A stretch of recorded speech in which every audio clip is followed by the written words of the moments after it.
ಸಂಕ್ರಾಂತಿ ಬಂತು ರತ್ತೋರತ್ತು ಸಡಗರದ ಸಿರಿ ತಂತು ಸಂಕ್ರಾಂತಿ ಹಬ್ಬವನ್ನ ಅರ್ಥಪೂರ್ಣವಾಗಿ ಆಚರಿಸೋದು ಹೇಗೆ ಇದೇ ದಿನ ವಿಶೇಷ ಸಂಕ್ರಾಂತಿ ಸಂಭ್ರಮ.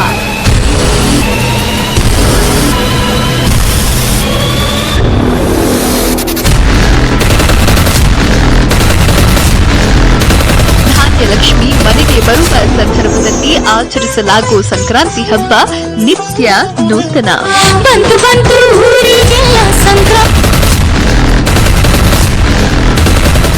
ಲಕ್ಷ್ಮಿ ಮನೆಗೆ ಬರುವ ಸಂದರ್ಭದಲ್ಲಿ ಆಚರಿಸಲಾಗುವ ಸಂಕ್ರಾಂತಿ ಹಬ್ಬ ನಿತ್ಯ ನೂತನ.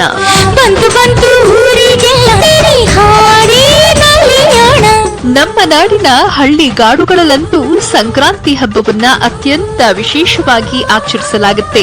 ಸುಗ್ಗಿ ಹಬ್ಬವಾಗಿ ಆಚರಿಸೋ ಸಂಕ್ರಾಂತಿ ಹಬ್ಬ ಮೈಮನಸ್ಸಿಗೆ ಉಲ್ಲಾಸ ನೀಡುತ್ತೆ. ಸಂಕ್ರಾಂತಿಯಂದು ಗ್ರಾಮೀಣ ಪ್ರದೇಶಗಳಲ್ಲಿ ರೈತರು ಎತ್ತುಗಳಿಗೆ ಪೂಜೆ ಸಲ್ಲಿಸಿ ಕಿಚ್ಚು ಹಾಯಿಸುವ ಸಂಪ್ರದಾಯ ಅತ್ಯಂತ ರೋಚಕವಾಗಿರುತ್ತೆ.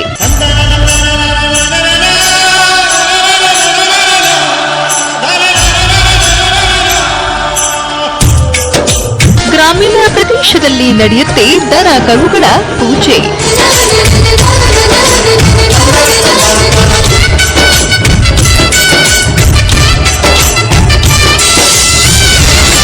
ಹಳ್ಳಿಗಳಲ್ಲಿ ಎತ್ತುಗಳಿಗೆ ಕಿಚ್ಚು ಹಾಯಿಸುವ ಸಂಭ್ರಮ ನೋಡಲೇಬೇಕು.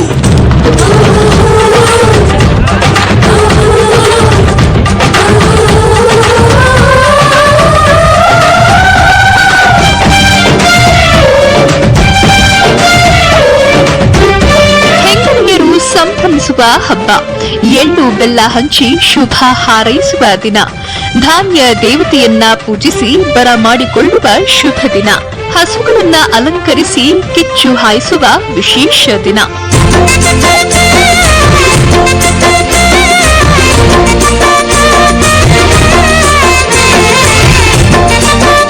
ಸಂಕ್ರಾಂತಿ ಹಬ್ಬ ಬಂತು ಅಂದ್ರೆ ಸುಗ್ಗಿ ಆಚರಿಸುವ ಸಂಭ್ರಮ.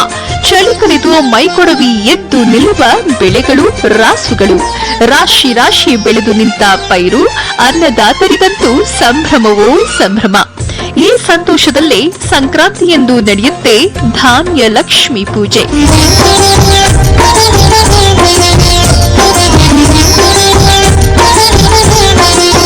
ವರ್ಷವಿಡೀ ಧನಧಾನ್ಯ ಅಭಿವೃದ್ಧಿಯಾಗುವಂತೆ ಮಾಡಿದ ಸೂರ್ಯನಿಗೆ, ಭೂಮಿಗೆ, ವ್ಯವಸಾಯದಲ್ಲಿ ಸಹಾಯ ಮಾಡಿದ ರಾಸುಗಳಿಗೆ ಸಂಕ್ರಾಂತಿ ಹಬ್ಬದಂದು ಗೌರವ ಸೂಚಿಸಲಾಗುತ್ತೆ.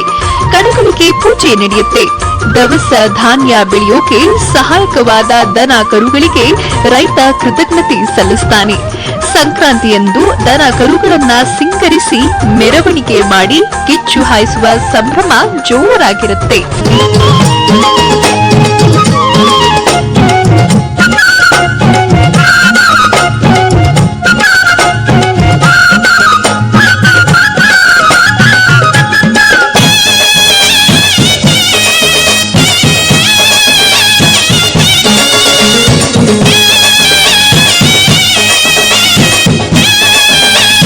ತಯಾರಿಸಿ ಸೂರ್ಯ ದೇವನಿಗೆ ನೈವೇದ್ಯ ಮಾಡಲಾಗುತ್ತೆ.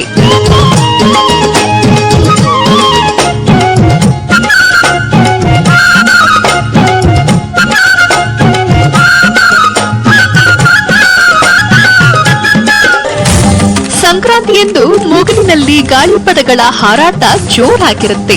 ಸಂಕ್ರಾಂತಿಯಲ್ಲಿ ಮಕ್ಕಳು ಹಿರಿಯರೆಲ್ಲ ಸೇರಿ ಗಾಳಿಪಟವನ್ನ ಹಾರಿಸುವ ಮೂಲಕ ಉತ್ತರಾಯಣ ಪುಣ್ಯ ಕಾಲವನ್ನ ಬರಮಾಡಿಕೊಳ್ಳುವ ಸಂಪ್ರದಾಯ ಇದೆ.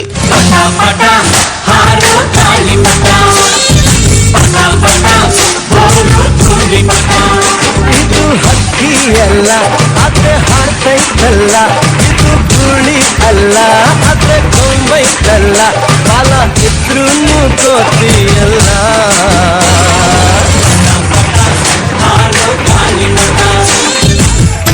ಈ ಸಾಂಪ್ರದಾಯಿಕ ಆಚರಣೆ ಶತಶತಮಾನಗಳಿಂದ ನಡೆದುಕೊಂಡು ಬಂದಿದೆ. ಸಂಕ್ರಾಂತಿ ಹಬ್ಬ ಜೊತೆ ಬಂದು ಸುಖ ಶಾಂತಿ ಮುದನೇ